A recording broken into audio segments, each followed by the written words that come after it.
남기겠습니다.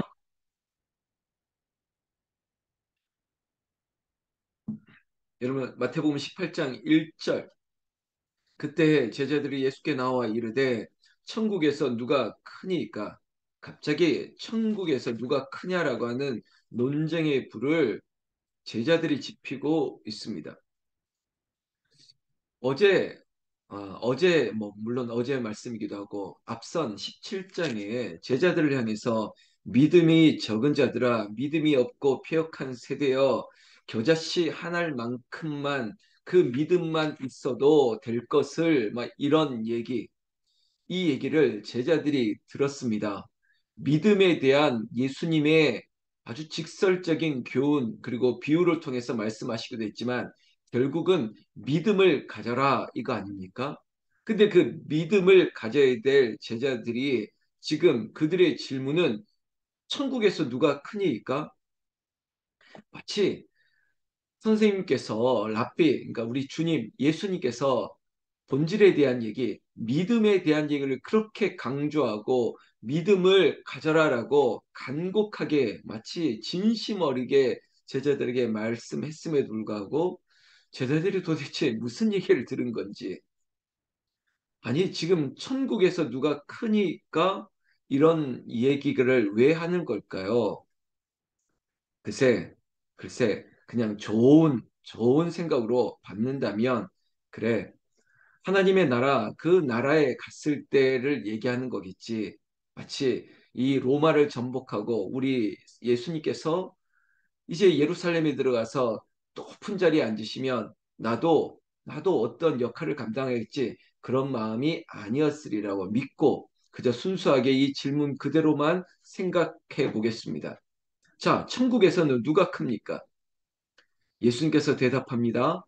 예수님은 비유로 말씀했을 뿐만 아니라 어쩌면은 그때그때의 시청각처럼 아주 적절한 눈에 보이는 무언가를 통해서 깨닫게 하시는데 그때 한 아이를 불러 세우십니다. 한 아이를 불러 세우시고 이르시되 진실로 너희에게 이르노니 너희가 돌이켜 어린아이들과 같이 되지 아니하면 결단코 천국에 들어가지 못하리라 이렇게 얘기하고 있습니다. 예수님께 천국에서 누가 크냐 높으냐 이런 질문을 한 제자들에게 오히려 예수님께서는 어린아이 하나를 세우시고 어린아이와 같이 되지 아니하면 천국에 들어가지 못한다는 겁니다. 이미 천국에서의 우열을 말하는 것이 아니라 천국에 들어갈 수 있다 없다를 말하는 예수님의 의도를 좀 알았으면 좋겠는데 제자들에게 연이어서 얘기하고 있습니다. 그러므로 누구든지 4절 이 어린아이와 같이 자기를 낮추는 사람이 천국에서 큰 자니라 순서가 있는 거예요. 천국에 들어갈 것을 먼저 얘기하고 그래 너희들의 질문 누가 크냐? 뜻밖의 대답일 수 있지만 이 어린아이와 같이 자기를 낮추는 사람이 천국에서 큰 자니라. 어쩌면 제자들의 물음, 그들의 생각, 그 모든 것들이 한순간에 무너지는 예수님의 일괄입니다. 어린아이와 같이 자기를 낮추는 자가 천국에서 크다? 이게 무슨 말일까? 예수님의 말씀을 조금 더 들어볼까요? 5절. 또 누구든지 내 이름으로 이런 어린아이 하나를 영접하면 곧 나를 영접함이니 라고 얘기하고 있습니다. 자, 오늘 18장 1절에서 5절까지 이 말씀에 다시 한번 이때 제자들이 질문했던 질문의 요지 천국에서 누가 큽니까? 라고 얘기했을 때 어쩌면 그들 제자들 가운데도 우열을 논하기도 했을 것입니다. 제가 어제 베드로와 야고보와 요한 늘 예수님이 이 어디 변화산에 갈 때도 함께 갔던 이 제자들 어쩌면 앞선 인물들이었을 것입니다. 베드로 같은 성격 또 요한도 근데 그 세 사람들의 예수님 옆에서 저 산에서 내려오는 그 모습 그것을 지켜봤던 나머지 9명의 제자들 중에 아니면 또 스스로 3명이 우리가 그래도 너희들보다 앞선 자다. 뭐 이러한 논쟁들이 스스로 보이지 않는 신경전이 12명의 제자들 가운데 있지 않았을까요? 합리적인 유추, 의심 제가 드는 건 제가 예민한 걸까요? 누가 크냐고. 마치 아이들의 질문처럼 엄마 아빠한테 묻죠. 누굴 더 좋아하냐고. 지금 이러한 좀 분위기 여러분 느껴지지 않습니까? 왜 갑자기 믿음이 없는 세대여 믿음을 가져라. 이 제자들 가운데는 항상 눈에 띄는 사람도 있고 그렇지 않은 제자, 우리가 12명의 제자의 이름을 알지만 늘 기억하는 제자들이 몇 명 됩니까? 그쵸? 12명의 제자 가운데 여러분 마태, 마가, 누가, 요한이라고 하는 그 이름 말고 여러분 어떻게 주목되는 사람 있습니까? 잘 없을 겁니다. 그렇다고 이름이 없다고 그 사람이 주님과 동행한 것이 아닐 것이고 보이지 않는다고 해서 하나님의 나라가 그에게 임한 것도 아닐 것이고 여러분 교회도 마찬가지입니다. 보인다고 보이지 않는다고 거기에 다름이나 우열이 있을 수 없습니다. 그런데 지금 누군가의 이 질문, 예수께 나와 제자들이 질문하는 이 질문, 누가 크니까? 나중에도 이 질문은 예수님께서 십자가에 못 박히기 전에도 또 그들 가운데 누가 하나님 우편에 있어야 되겠냐고, 주님 우편에 앉아야겠냐고, 이런 논쟁이 여전히 끊이지 않는 것은 지금 우리들의 모습일 수 있는 것이죠. 누가 더 크냐고, 누가 더 소중하냐고. 근데 예수님께서는 어린아이, 여러분 어린아이에 그저 뭐 순진하다, 깨끗하다, 우리가 어린아이의 얼굴을 딱 마주하고 있으면 눈망울이 너무 뭐 호수와 같이 깨끗해 막 이런 얘기하는 거 절대 아닙니다. 지금 어떤 성품이나 이런 순수함을 얘기하는 게 아니라 여러분 당시에 오병이의 사건에도 아시겠지만 어린아이의 숫자는 아예 제외되는 거예요. 당시에 어린아이는 가장 천한 신분이라고 말해도 됩니다. 그런 입장에서 예수님께서 어린아이를 앞세우는 거예요. 그리고 그를 통해서 이 어린아이와 같이 이렇게 얘기하는 것이죠. 여러분, 천국의 원리는 우리의 굳이 이론으로 얘기하면 역설입니다. 여러분, 역설이라고요. 낮은 자를 높이시는 거예요. 그리고 천국에 들어가지 못한다, 들어간다. 어린아이 하나를 영접해야 나를 영접합니다. 여러분, 천국은 누구의 나라입니까? 주님의 나라예요. 주님을 믿는 자가 들어가는 나라가 천국이지. 그런데 주님께서는 이 천국에 나를 영접해야 들어갈 수 있다. 나를 믿는 자마다 앞선 17장에 믿음이 있어라. 믿음을 가져라. 나를 영접한 것이 믿음이다. 그럼 지금 불필요한 논쟁 가운데 이 하나님의 나라가 이 땅에 실현되는 것을 잃어버리면 안 된다는 것입니다. 사랑하는 새벽을 깨우는 성도 여러분, 교회는요, 이러한 영적 원리와 질서가 있어야 됩니다. 그게 없으면 항상 여기는 싸움이 있고 분쟁이 있을 수밖에 없습니다. 여러분, 기독교 신문들이 여러 있습니다. 우리 평신도들은 잘 보지 않겠죠. 국민일보 정도 볼 수는 있겠지만. 그런데 사건, 사고가 끊임없이 나오고 있다는 것은 기독교 신문을 저같이 이제 그것들을 구독하고 보는 사람들이 있을 때는 너무나도 마음 아픈 일들이 여전히 이어지고 있습니다. 왜 이렇게 싸우는 것일까? 문제 우리는 뭐 이전 얘기나 이제는 뭐 어떤 용어도 쓰지 않겠지만 너무나도 흡사한 사건들이 뭐 얼마 전에 나타나는데 이것을 제가 설명하면 우리 보고 하라는 얘기가 그렇게 말할 수 있는 일들이 얼마 전에 일어나서 제가 참 마음이 아팠어요. 17년 동안이나 담임 목사로 있던 분을 또 이제 그 교회 분쟁 때문에 쫓겨난 사건이 있었습니다. 이 얘기하면 우리 아니라니까요. 얼마 전에 있었던 다른 교회 얘기입니다. 근데 그 숫자나 이런 모든 게 너무 흡사한 거예요. 근데 그런 얘기가 주변에 계속 일어나고 있고 그래서 가난한 성도들이 계속적으로 늘어나는 이유 그게 누구의 문제일까? 저는 제 얼굴을 바라보면서 결국은 목사가 가장 큰 문제인 것 같습니다. 목사가 큰 문제고 또 그 다음에 누굴까? 말하고 싶지 않습니다. 거기에 도대체 무슨 문제가 있는 것인가? 교회는 작은 자들의 모형입니다. 작은 자들이 모여 있습니다. 순위 매기기를 하고 우열을 얘기하는 자리가 아닙니다.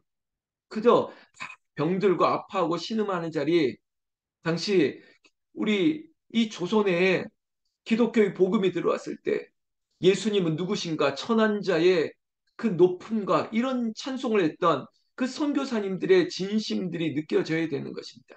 다 낮고 낮은 자, 병들고 아파하는 자. 근데 거기에 우열을 얘기한다고요? 높은 자리에서 군림한다고요?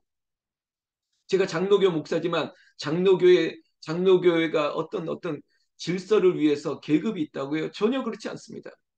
저도 정신 차려야 되고 모든 직분자들이 정신 차려야 되는데 다 낮아져야 되고 섬기는 자, 그래서 섬기는 자의 모습을 가져야 되는데 영접하는 모습으로 늘 섬기는 자, 그게 바로 영접하는 자의 모습 아닙니까? 오죽했으면 예수님께서 이 어린아이를 영접하면 나를 영접합니다. 다시 말해서 교회는 낮고 천한 자들을 위한 섬기는 공동체가 되어야 된다는 것이죠. 이것을 견지해야 되는 것입니다. 왜 우리에게 이 말씀을 주시는지, 우리가 왜 이 말씀 앞에 다시 한번 은혜를 받는 것인지, 여러분이 아니라 내가 다시 한번 은혜를 받는 거예요. 6절 말씀에 누구든지 나를 믿는 이 작은 자 중 하나를 실족하게 하면 차라리 연자 맷돌이 그 목에 달려서 깊은 바다에 빠뜨려지는 것이 나으니라. 이런 어린아이 같이 끝까지 낮추는 자, 제자들에게 이게 너희의 성품이 되고 자질이 되고 제자의 태도가 되어야 된다. 지금 어디서 지금 누가 높고 낮음을 논하고 있느냐? 그 얘기로 말씀하시면서 지금 예수님께서 경고하신 겁니다. 엄중히 경고하고, 그리고 제자들의 관심은 결국은 한 영혼을 살리는 데 있어야 되는 것 아니냐? 그런데 반대로 보십시오. 혹시 예수님을 따르는 제자들이 있었고 무리들이 있었다고 했지 않습니까? 그래도 제자들은 비유를 깨달아 알고 무리들은 그냥 호기심에 모를 수는 있지만 어쩌면 세상이 무리들 아니겠습니까? 그런데 세상이 아니 제자들도 싸우네.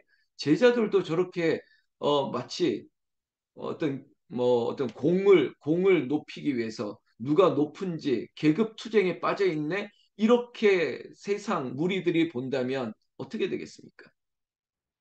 그래서 예수님께서 엄중하게 연이어서 얘기하는 겁니다.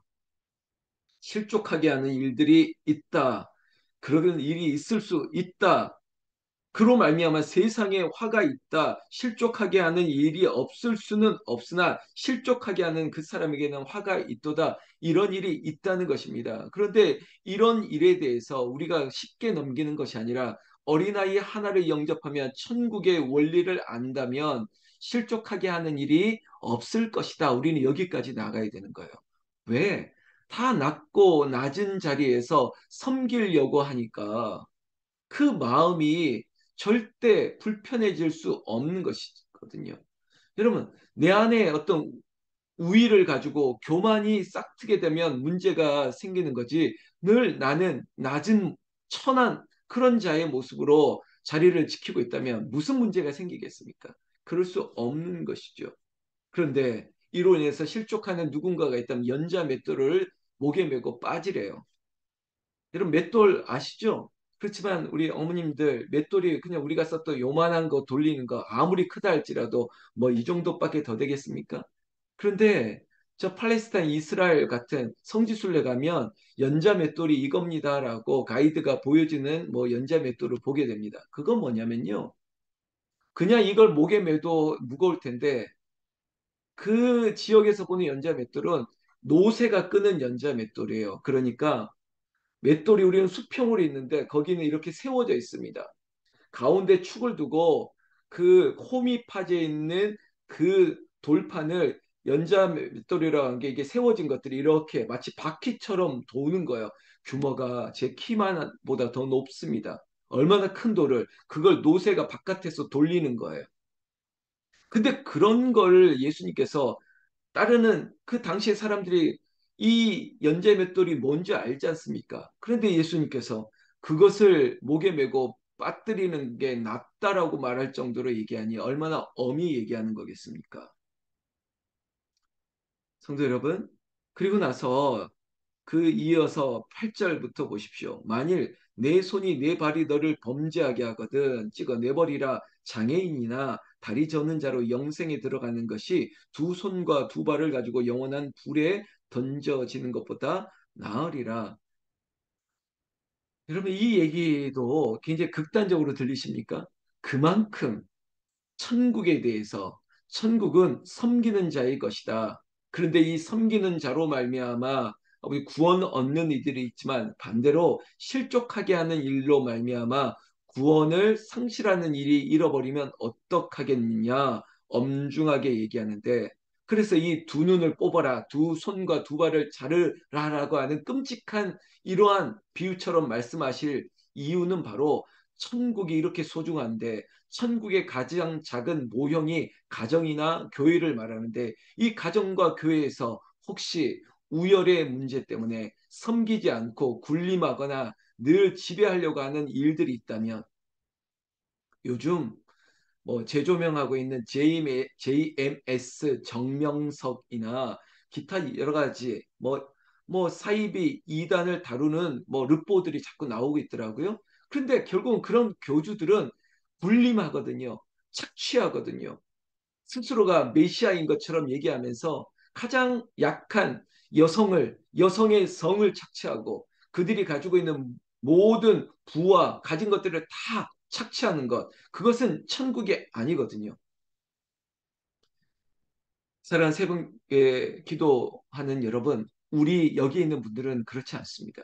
그러나 아직도 교회 안에, 아직도 한국 교회 안에 여전히 이 일로 인해서 세상이라고 하는 무리들에게 아니 교회에서 저런 성폭력이 있을 수 있어, 저런 돈 문제가 있어, 저렇게 이렇게 싸움이 있을 수 있어, 뭐 다양한 얘기를 하고 있는 세상의 무리들이 여러분 교회가 다 같은 교회가 아니죠.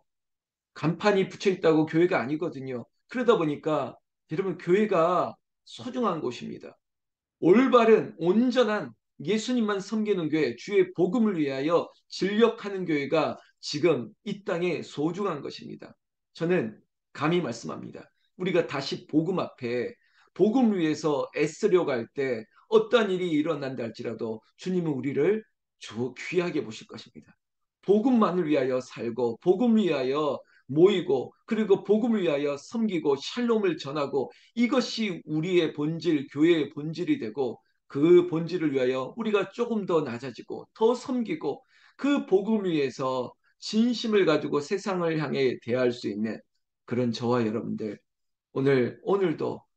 오늘도 가정에서 회사에서 만나는 누군가에도 우리가 좀 세상의 바보와 같이 낮은 자가 되었으면 좋겠습니다.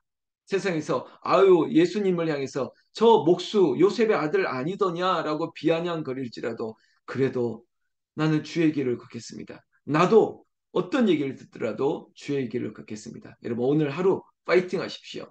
그리고 여러분들의 삶이 복음이 되기를 나는 우리 주 예수님의 이름으로 축원합니다. 기도하겠습니다.